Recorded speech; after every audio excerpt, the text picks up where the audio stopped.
Good afternoon, everyone. I hope you can hear me. Sound is good, clear, loud enough? Great. Allow me first to say thank you very much for responding positively and quickly for this call to engage with you at this very important time.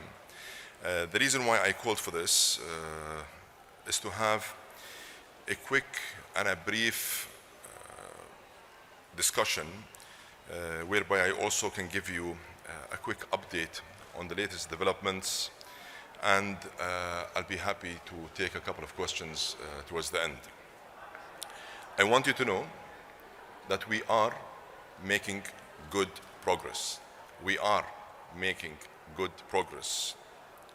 But as you heard me in the informal plenary yesterday that I called for in the evening, while I know we're making progress, I don't think we're making it fast enough. Am I satisfied with the speed and the pace? The answer is no, and that's why I keep calling for these plenary meetings.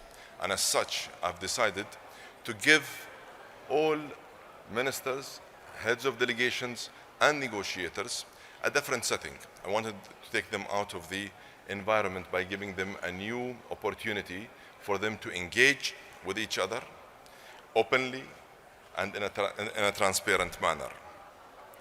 So I called for everyone to join me in a few minutes for a majlis sitting with one simple objective, is to come out with a clearer understanding of the pressing issues that we need to get to the bottom of now. Time is ticking, the clock is ticking, and I'm sure you can all hear it just like how I am able to hear it. And we need to move much, much, much faster. And to do that, I wanted to break the silos. I wanted to bring them all together in one room, under one roof, in a round setting, in a circle, where we can talk openly, transparently, people to people type of conversation. And that's exactly what we have here in this country. When we have issues or some areas of concern that we need to discuss openly, in order for us to be able to address them, and address them in a fair manner, in a just manner, in a manner that is equitable, that includes everyone, we open this majlis and we have those conversations. And we have always been able to come out in a satisfactory manner, in a way that satisfies everyone with sufficient understanding with the task or the issue at hand. It is, of course, going to be respecting everyone's view. All views are going to be equal in this setting. I want to motivate people to talk to each other, but I will also ensure that everyone understands why I called for this different dynamic in this different environment. It's because I want everyone to come prepared with solutions. I want everyone to come ready to be flexible and to accept compromise. And I told everyone not to come with any prepared statements and no prescribed positions. I really want everyone to rise above self-interests and to start thinking common good. What's in everyone's common interest? Everyone's experience and national circumstances have merit and will be taken in consideration. We will not ignore anyone, as I've said many times. We will not neglect any issue. We will not neglect or undermine or underestimate any of the views or the national circumstances of any region or any country. And I promised that they will all be heard, and that through this majlis, we will take note and we will recognize and acknowledge everyone and their own concerns. I also want to take advantage of the opportunity of having them all together at the same time, under one roof, to discuss the same issue, and to remind everyone of what is really at stake here. Just like we have been able to deliver a very successful climate action agenda, unprecedented progress, unprecedented outcomes, unprecedented commitments and pledges, very successful start.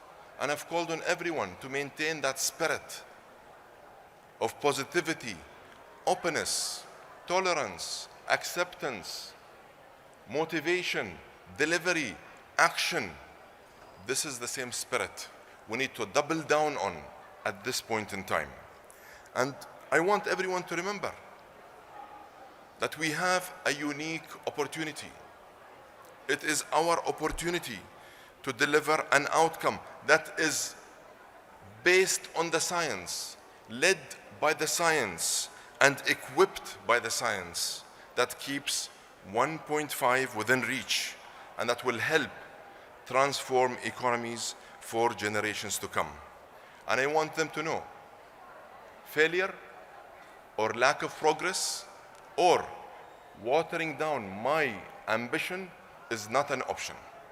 I have clearly communicated many times in the past, and I did it yesterday and I will do it again today.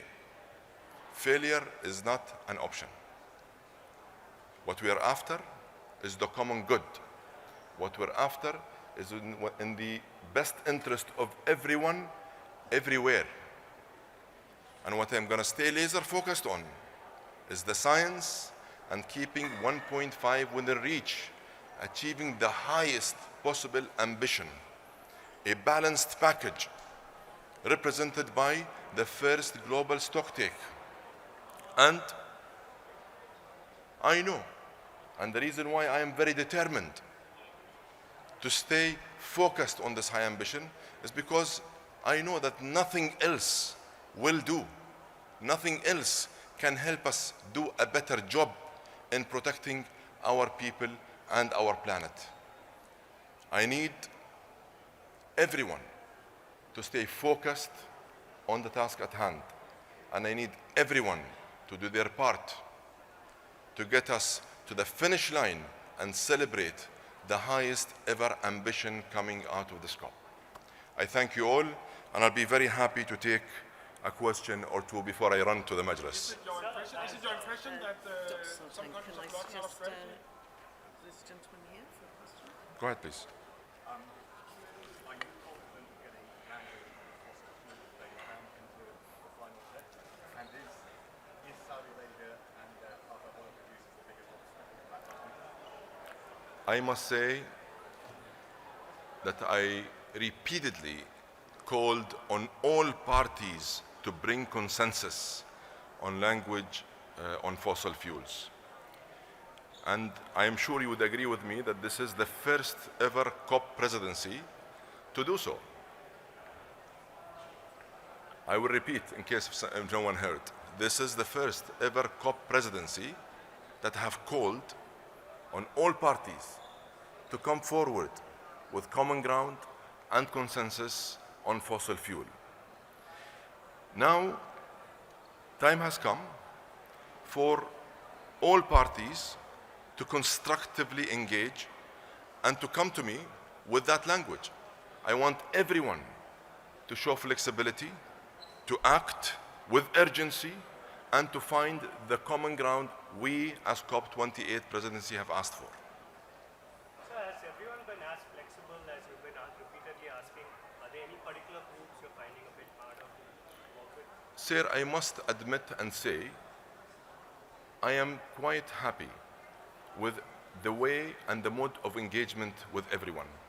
Everyone has been constructive. They have all been engaging in a positive and a collaborative manner. But time has come for us to shift gears. Time has come for us to deliver. We have the text across the board, and now it's just a matter of reaching common ground and consensus across all climate pillars that will allow for the highest ambition in the GST response.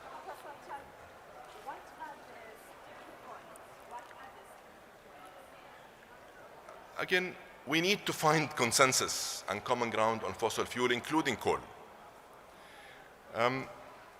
We need to also come to terms with the sources of finance and support for adaptation finance and a just transition. We need text that is agreed on by everyone on a global goal on adaptation that is still open.